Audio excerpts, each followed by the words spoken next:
Un journaliste peut rester neutre quand il décide de le vouloir. Les faits sont sacrés, comme on le dit, les commentaires restent libres.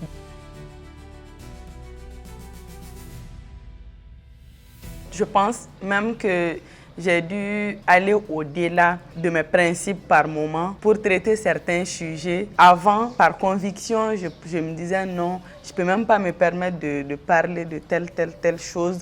Mais dans la pratique, on est amené souvent à faire violence sur soi, à laisser de côté justement ses convictions personnelles, ses préjugés ou ses jugements de valeur-là pour traiter des sujets parce que c'est d'importance capitale, parce que ça doit servir à un plus grand nombre de personnes lorsqu'on décide de les traiter, quel que soit notre angle de traitement. Mais dire que non, je vais refuser de traiter un sujet parce que par conviction, ça ne matche pas quelque part, non. Personnellement, je ne l'ai pas fait. Dans le même sens, j'ai dit que j'ai traité des sujets parmi lesquels je peux peut-être mentionner un exemple. Je me souviens, paix à son âme, Doumbouya Fakoli. Une fois, je l'ai approché pour une interview. Et la première phrase qu'il m'a dite, c'était « Mademoiselle, vous êtes de quelle religion ?» J'ai dit « Je suis musulmane ».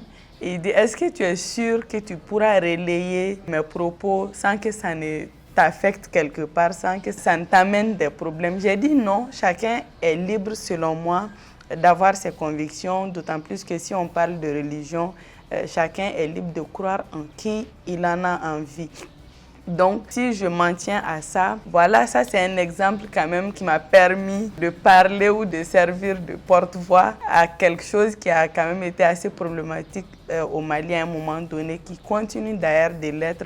Mais je me dis, je reste à ma place de journaliste, je n'ai pas à faire de jugement, donc je traite comme il se doit, point barre. Un journaliste peut rester neutre quand il décide de le vouloir.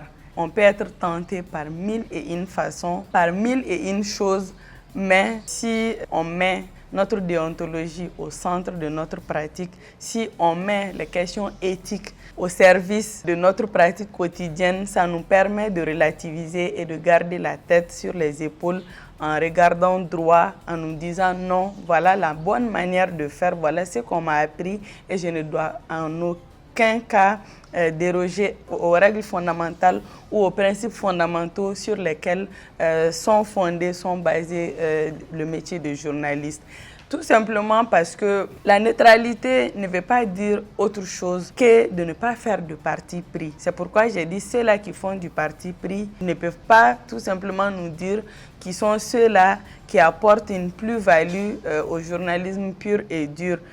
Les principes sont connus, je suis d'accord, je les adopte, je les mets en application.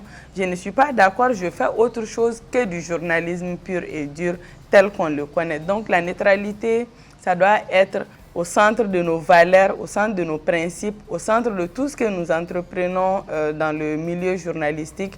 D'autant plus que quand on parle de neutralité, on parle du traitement quand même de l'information dans le sens où l'intégrité, l'objectivité, l'indépendance doivent régner.